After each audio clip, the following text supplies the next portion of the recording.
अस्सलाम वालेकुम एवरीवन। आज मैं आपके साथ हाफ वे टू वन ये केक डिज़ाइन शेयर कर रही हूँ और ये थीम जो यूट्यूब पे तो बहुत ही वायरल है, लेकिन ये डिज़ाइन जो है ये मेरे ख़्याल से आज तक किसी ने भी नहीं बनाया। और ये डिज़ाइन मेरी कस्टमर ने अपने बेटे के लिए ख़ुद ही बनाई, ख़ुद ही उन्होंने सजेस्ट की और सारा उन्होंने मुझे गाइड किया। और ये केक जो है ओवरऑल 1.5 पाउंड में बना है, तो उसकी रेसिपी मैं आपके साथ शेयर कर रही हूँ। ये विदाउट ओवन स्पंज बनेगा, पतीली में मैंने बनाया, जिसके लिए मैंने लिए 3 बड़े साइज़ के अंडे, हाफ़ टेबल स्पून से थोड़ा कम बेकिंग पाउडर, 1 कप मैंने लिया है मैदा, बिल्कुल लेवल्ड लेना है, ठीक है। हाफ़ कप लेना है, लेवल्ड लेना है ऊपर से।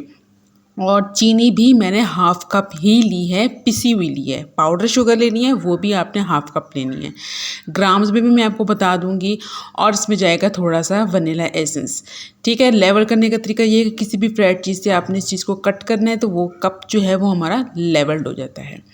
अब आपने क्या करना है कि एक बोल में 3 अंडे की सफ़ेदी और ज़र्दी को अलग कर लेना है।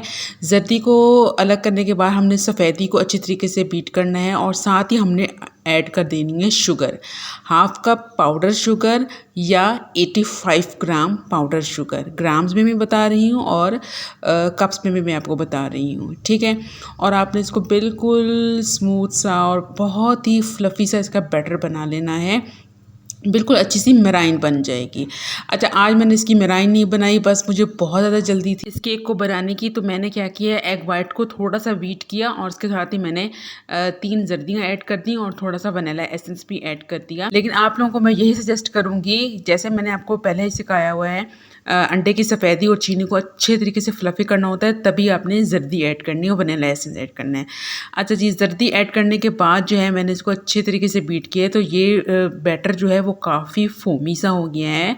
अदरवाइज़ अगर मैं एग वाइट्स को करती तो वो भी इतना ही फोमी होता, लेकिन खैर रिज़ल्ट इसका भी बहुत अच्छा बना है। और आगे जाके मैं आपको स्पंज की हाइट भी दिखाऊंगी और स्पंज की क्वालिटी भी दिखाऊंगी, बहुत ही फोमी सा बनता है। लेकिन मुझे एग वाइट्स और एग योक को अलग से बीट करना ये वाला ज़्यादा अच्छा लगता है। अच्छा जी, एग वाइट्स, एग योक, चीनी, ये सब कुछ अच्छी तरीके से यकजान हो चुके हैं, तो अब मैंने बीटर को हटा दिया है। बीटर को हटाने के बाद मैं अब इसमें ऐड कर दूँगी आधा कप मैदा, ये भी 85 ग्राम होगा, और हाफ़ टेबल स्पून से थोड़ा सा कम बेकिंग पाउडर, ठीक है। इसको अच्छी तरीके से हमने छान लेना है। और ये क्वांटिटी थोड़ी कम थी, तो इसलिए मैंने एक ही दफ़ा में इसको छान के अच्छे तरीके से मैं इसको हैंड विस्क से मिक्स कर लूँगी। अगर क्वांटिटी ज़्यादा होती तो मैं इसको 2 बैचेस में करती, ठीक है। और आपने बिल्कुल हल्के हाथ से इसकी मिक्सिंग करनी है, चाहे अगर आप लोग स्पैचुला से मिक्स करते हैं या हैंड विस्क से मेरी तरह करते हैं, आपने बिल्कुल एक ही डायरेक्शन में इसको मिक्स करना है और हल्के हाथ से करना है। और जब आपको लगे कि मैदा, चीनी और अंडे के बैटर में अच्छी तरीके से मिक्स हो चुका है, तो आपने वहीं पे रुक जाना है, आपने इसकी ओवर मिक्सिंग नहीं करनी। अगर ओवर मिक्सिंग कर देंगे तो एग बैटर जो है वो पतला हो जाएगा। देखिए इसकी कंसिस्टेंसी मैं आपको यहाँ पे दिखा रही हूँ कि जब मैदा मिक्स हो जाए, इसकी कंसिस्टेंसी इतनी ही थिक होनी चाहिए, बिल्कुल कस्टर्ड फॉर्म में है, ठीक है। और साइड पे जितना भी बैटर लगा हुआ होता है उसको मैं स्पैचुला से हल्के हाथ से ही मिक्स करती हूँ, स्पैचुला से भी आपने ओवर मिक्सिंग नहीं करनी। अच्छा, यहाँ पे मुझे बहुत ज़्यादा जल्दी थी स्पंज को बनाने की। मैंने क्या किया है, 6 इंच का पैन लिया है, 3 पैन लिए हैं और उनमें थोड़ा थोड़ा बैटर ऐड कर दिया है, क्योंकि मुझे एक 1 पाउंड का स्पंज बनाना था और एक हाफ़ पाउंड का बनाना था। तो मैंने 3 अलग अलग पैन में बेक किया, जिसकी वजह से वो जल्दी से बेक हो गया। अच्छा, यहाँ पे मैं आपको बता रही हूँ 1.5 पाउंड स्पंज है और उसके लिए आपने 3 अंडे लेने हैं, आधा कप शुगर लेनी है, आधा कप मैदा लेना है और ये लेवल्ड होने हैं। यानी कि ये दोनों चीज़ें ग्राम्स में बताऊं तो वो 85 ग्राम्स होनी चाहिए। ये तो हो गई थी रेसिपी। अच्छा, अब यहाँ पे जो इसका बैटर बनता है उसका वेट कितना होना चाहिए, वो होना चाहिए 315 ग्राम से लेकर 330 ग्राम, ठीक है।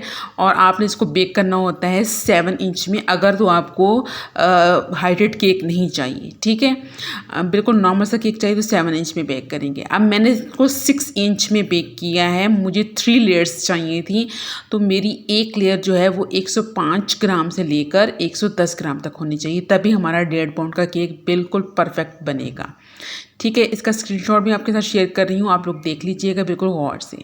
और यहाँ पे ये देखें, तीनों लेयर्स जो हैं वो मैंने अलग अलग पैन में बेक की थी। तो ये मेरे 15 से 18 मिनट के अंदर जल्दी से बेक हो गई थी। 18 मिनट भी मैंने ज़्यादा बता दी है, 15-16 मिनट में ये फुल बेक हो चुकी थी।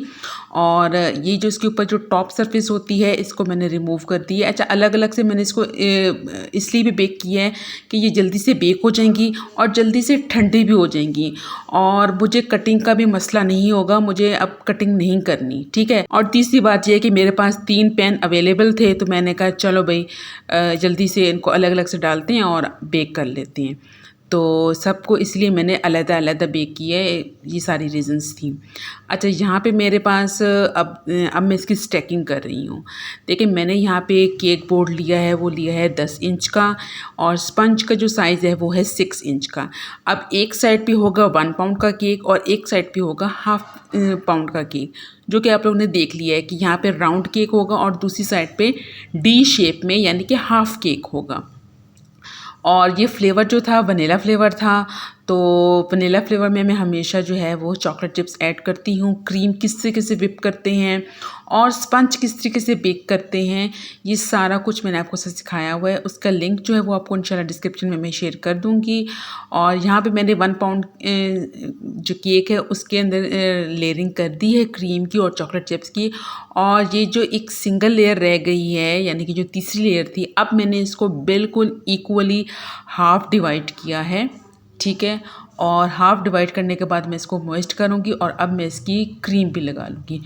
और क्रीम लगाने से पहले मैं चेक कर लूँगी कि ये इक्वल है, कहीं से आगे पीछे टेढ़ा मेढ़ा तो नहीं है, या ऊपर ज़्यादा तो नहीं कट गया मुझसे कहीं, तो उसको मैं बिल्कुल सेट कर लूँगी। तो स्पंज मेरा बिल्कुल 50-50 था, उसकी कटिंग की मज़ीद ज़रूरत नहीं थी। तो बस मैंने यहाँ पे इसकी स्टैकिंग करना शुरू कर दी, यहाँ पे इसकी मैंने फ्रॉस्टिंग करना शुरू कर दी है। और ये थीम मुझे बहुत अच्छी लगी, ये डिज़ाइन मुझे बहुत अच्छा लगा। थीम तो अच्छी है ही। बेसिकली हम यूट्यूब पे क्या देखते हैं कि एक 2 पाउंड का केक हो या 1 पाउंड का केक हो तो वो हाफ़ केक होता है, लेकिन ये जो डिज़ाइन था ये मेरी कस्टमर ने ख़ुद अपने बेटे के लिए सोची, बड़ा उन्होंने दिमाग लड़ाया और मुझे उन्होंने एक स्केच बना के भेजा था पेपर पर और सारा समझाया, तो मुझे समझ आया। और जब मैंने बनाया तो मुझे वाकई बड़ी अच्छी लगी कि एक तरफ हाफ़ केक होगा और एक तरफ 1, और हाफ़ से 1 की तरफ जो है वो बेबी जा रहा है, यानी कि 6 माह से वो 1 साल की तरफ जा रहा है।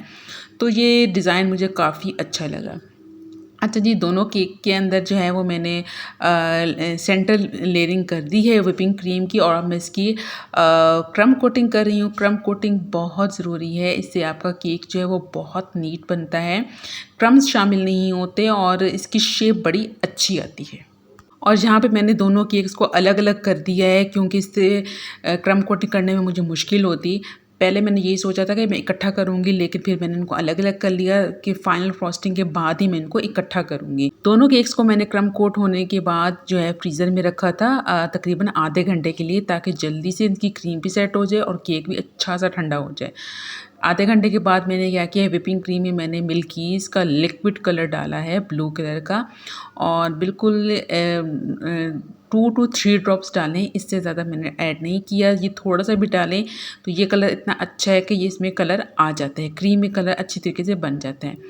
तो बस सबसे पहले मैंने इसकी बिल्कुल नीटनेस की है, और इस केक को थोड़ा सा नीट करने में मुश्किल होती है, क्योंकि एक साइड बिल्कुल स्ट्रेट है और दूसरी साइड बिल्कुल गोलाई में है।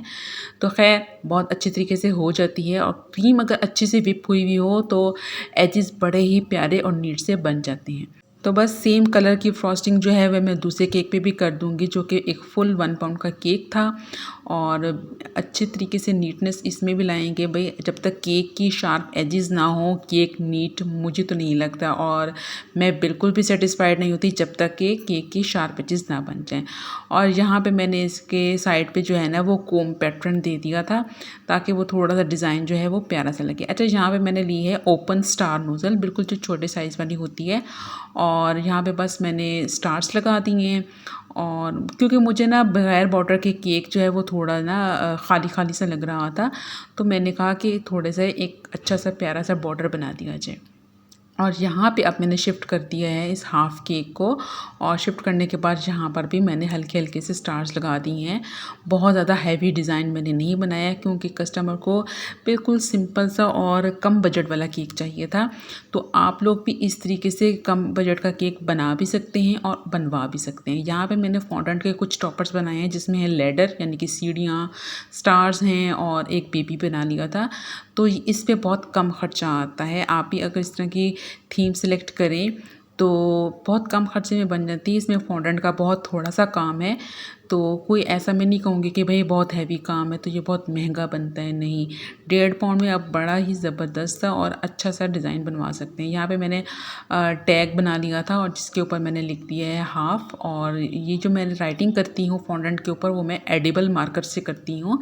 यानी कि ये इसकी जो इंक होती है वो एडिबल होती है, बिल्कुल भी नुकसानदेह नहीं होती। ठीक है, मैं नॉन एडिबल मार्कर्स यूज़ नहीं करती। और फॉन्डेंट टॉपर्स हमेशा मैं केक डिस्पैच करने से 10 से 15 मिनट पहले लगाती हूँ। इससे पहले मैं नहीं लगाती क्योंकि अगर फॉन्डेंट टॉपर्स को हम फ्रिज में रख दें, भले वो हार्ड हुए हुए हों, वो फिर भी कहीं न कहीं से उनके ऊपर पसीना आ जाता है, वो सॉफ्ट हो जाती हैं। तो आप लोग बताइएगा कि आप लोगों को ये थीम तो अच्छी लगी होगी, ये डिज़ाइन कैसा लगा? मुझे तो ये डिज़ाइन बहुत अच्छा लगा। वीडियो पसंद आती है तो इसे लाइक ज़रूर किया करें और कमेंट भी किया करें। मिलते हैं आपसे नेक्स्ट वीडियो में। टिल देन अल्लाह हाफ़िज़। और अगर आप लोग होम बेकर हैं तो इसको एक दफ़ा ज़रूर ट्राई करिएगा। अल्लाह हाफ़िज़।